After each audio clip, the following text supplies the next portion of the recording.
बिस्मिल्लाहि अस्सलामु अलैहि रसूलुल्लाहि सल्लल्लाहु अलैहि वसल्लम बिस्मिल्लाहिर रहमानिर रहीम नहमदुहु व नुसल्ली व नसल्लिमु अला रसूलिल करीम अल्हम्दुलिल्लाहि कफ़ा व सल्लामु अलैहि नबiyina इस्तग़फ़ार अम्मा बाद अऊज़ु बिल्लाहि मिनश शैतानिर रजीम बिस्मिल्लाहिर रहमानिर रहीम ولنبلونكم بشيء من الخوف والجوع ونقص من الأموال والأنفس والثمرات وبشر الصابرين। সমস্ত প্রশংসা রব্বুল আলামিনের জন্য, যিনি তার একমাত্র পছন্দনীয় দিন, যিনি ইসলামকে মানুষের কাছে পৌঁছানোর উত্তম সুব্যবস্থা করে দিয়েছেন। অতঃপর বিশ্বনবী রহমতুল আলামিন আখির খাতিম নবীন সাইয়্যিদুল মুরসালিন হযরত মুহাম্মদ সাল্লাল্লাহু আলাইহি ওয়াসাল্লামের উপর অসংখ্য কোটি দরুদ বিতরণ হোক, আল্লাহুম্মা আমিন। আজকে আমরা সূরা বাকারার 155 নম্বর আয়াত নিয়ে আলোচনা করব ইনশাআল্লাহ। আল্লাহ রাব্বুল আলামিন এই সূরার এই আয়াতে 5টা বিষয় নিয়ে আপনাকে আমাকে আল্লাহ রাব্বুল আলামিন পরীক্ষা করবেন। এবং এই 5টি বিষয় কি, আল্লাহ রাব্বুল আলামিন কি বলছেন? ওয়ালা নাবলুওয়ান্নাকুম, আমি তোমাদের অবশ্যই পরীক্ষা করব। বিশাইইম, কিছু বস্তুর দ্বারা। কি বস্তুর দ্বারা? আল্লাহ রাব্বুল আলামিন তারপরে বলেছেন মিনাল খাউফি, ভয়ের দ্বারা, ওয়াল জুউ, ক্ষুধার দ্বারা। 1 নম্বর আল্লাহ রাব্বুল আলামিন বলছেন ভয়ের দ্বারা, আমি তোমাদেরকে বিভিন্ন বিষয়ে ভয় দেখাবো। এবং তোমাদের ক্ষুধার দ্বারা, অর্থাৎ প্রচণ্ড খিদের মাধ্যমে তোমরা আমাকে স্মরণ করছো কিনা, তোমরা আমাকে ভুলে যাওনি তো, বা ভুলে যাচ্ছ কিনা, আমি অবশ্যই তোমাদের পরীক্ষা করব। তারপর আল্লাহ বলেছেন অনাকসিম, ক্ষয়ক্ষতির দ্বারা। কিরকম ক্ষয়ক্ষতি?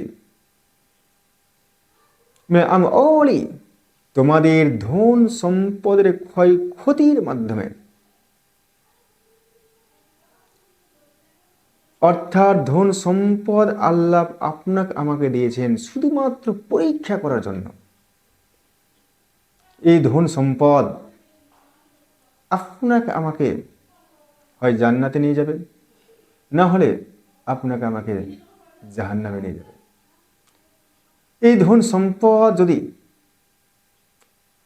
আল্লাহ রাব্বুল আলামিনের পথে, ইসলামের পথে, কোরআন সুন্নাহর পথে, হালাল পথে, শরীয়ত সম্মত পথে ব্যয় করতে পারি, তো আল্লাহ রাব্বুল আলামিন এর বিনিময়ে জান্নাত দান করবেন। আর যদি এই ধন সম্পদকে হারাম পথে উপার্জন করা হয় এবং হারাম পথে ব্যয় করা হয়, এই ধন সম্পদ আপনাকে আমাকে জাহান্নামে নিয়ে চলে যাবে। এই কারণে আল্লাহ রাব্বুল আলামিন বলে দিলেন, এই ধন সম্পদ আমি যদি হালাল পথে উপার্জন করে থাকি, হালাল পথে ব্যয় করছি, তারপরে আল্লাহ রাব্বুল আলামিন আমার উপর পরীক্ষা করবেন। কিন্তু হারাম পথে যদি উপার্জন থাকে, হারাম পথে ব্যয় করে, তাহলে পরীক্ষার কোনো প্রশ্নই নেই। কারণ আল্লাহ রাব্বুল আলামিন পরীক্ষা করবেন, তাকেই পরীক্ষা করবেন যে তার পথে রয়েছে। যেমন দেখো, দুনিয়ার পরীক্ষা, মাধ্যমিক পরীক্ষা, এইচএস পরীক্ষা, যে কোনো কম্পিটিশন পরীক্ষা ছাত্রের জন্য হয়। সেই ছাত্রকে স্কুলে যেতে হবে, তাকে পরীক্ষার ফর্ম ফিল আপ করতে হবে, অ্যাডমিট কার্ড পাবে, তারপরে সে পরীক্ষায় বসার অনুমতি পাবে। অর্থাৎ যে ছাত্রই নয়, যে কোনো রাখাল স্কুলে যায়নি, ফর্ম ফিল আপ করেনি, অ্যাডমিট কার্ড পায়নি, তাকে তো পরীক্ষা অ্যালাউ করা হবে না। সেই রকম ব্যাপার, যে হালাল পথে ধন সম্পদ উপার্জন করেছে, হালাল পথে ব্যয় করছে, কোরআন সুন্নাহর পথে আছে, তার রব্বুল আলামিন তার এই ধন সম্পদকে ক্ষতির মাধ্যমে, অর্থাৎ আপনি ধরেন ব্যবসা করছেন, হালাল পথে ব্যবসা করছেন, আপনার হয়তো 1 লক্ষ টাকা 2 লক্ষ টাকা ক্ষতি হয়ে গেল, মনে করবেন আল্লাহ রাব্বুল আলামিনের পক্ষ থেকে ঘটেছে এবং আপনাকে আমাকে ধৈর্য ধারণ করতে হবে, তাহলে আল্লাহ রাব্বুল আলামিনের পরীক্ষায় আপনি পাস করে যাবেন। তারপর আল্লাহ রাব্বুল আলামিন বলছেন ওয়া আনফুসে, আমি তোমার জীবনের পরীক্ষা নেব, আমি তোমার এই জীবনের পরীক্ষা নেব। অর্থাৎ আল্লাহ রাব্বুল আলামিন দেখবেন যে আপনি পরিপূর্ণ ঈমানদার ব্যক্তি, খাঁটি মুসলিম ব্যক্তি, আল্লাহ রাব্বুল আলামিন আপনার পরীক্ষা নিচ্ছেন।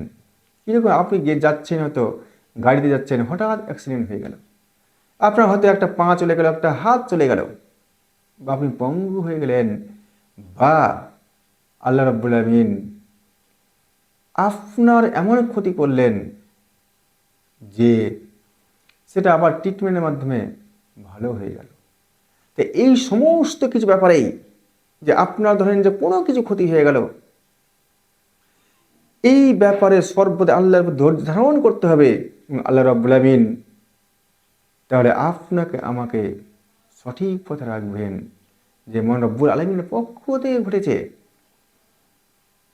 এবং আল্লাহ রাব্বুল আমিন আপনাকে আমাকে পরীক্ষা করছেন যে আমি ধৈর্য ধারণ কিনা।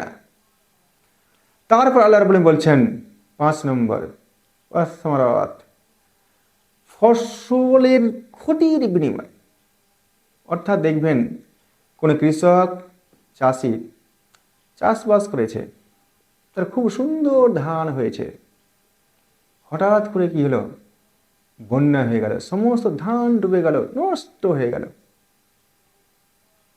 তখন সে যদি ধৈর্যহারা হয়ে যায় এবং আল্লাহ রাব্বুল আমিনের পক্ষ থেকে আল্লাহ রাব্বুল আমিনের উপর তাওয়াক্কুল করা, ভরসা করতে যদি সে না পারে, তাহলে তার ঈমান চলে যাবে।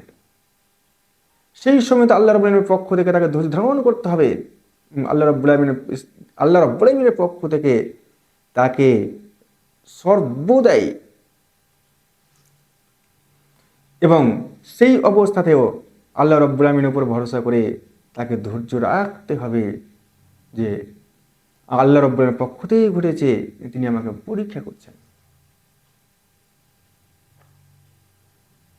তারপর আল্লাহ রাব্বুল আমিন ঘোষণা করে দিলেন, অবাশির সাবিরিন, সুসংবাদ দাও ধৈর্য ধারণকারীদের।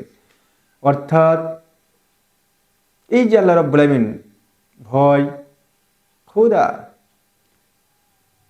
সম্পদের ক্ষতি, জানের ক্ষতি এবং ফসলের ক্ষতির মাধ্যমে আল্লাহ রাব্বুল আমিন আপনাকে আমাকে পরীক্ষা করছেন, এবং সর্ব অবস্থায় আপনাকে আমাকে ধৈর্য ধারণ রাখতে হবে। এই ধৈর্য ধারণ রাখলে আল্লাহ বলছেন এদের জন্য রয়েছে সুসংবাদ। অর্থাৎ এরা ধৈর্য ধারণ করতে পারলে আমি এদেরকে জান্নাতবাসী করব। আমরা যেন আল্লাহ রাব্বুল আমিনের যে কোনো বিপদ আমাদের সামনে ধৈর্য ধারণ করতে পারি, আল্লাহ রাব্বুল আমিন যেন আমাদেরকে সেই তৌফিক দান করেন। আল্লাহুম্মা আমিন। আখির দাওয়ানা আলহামদুলিল্লাহি রাব্বিল আলামিন।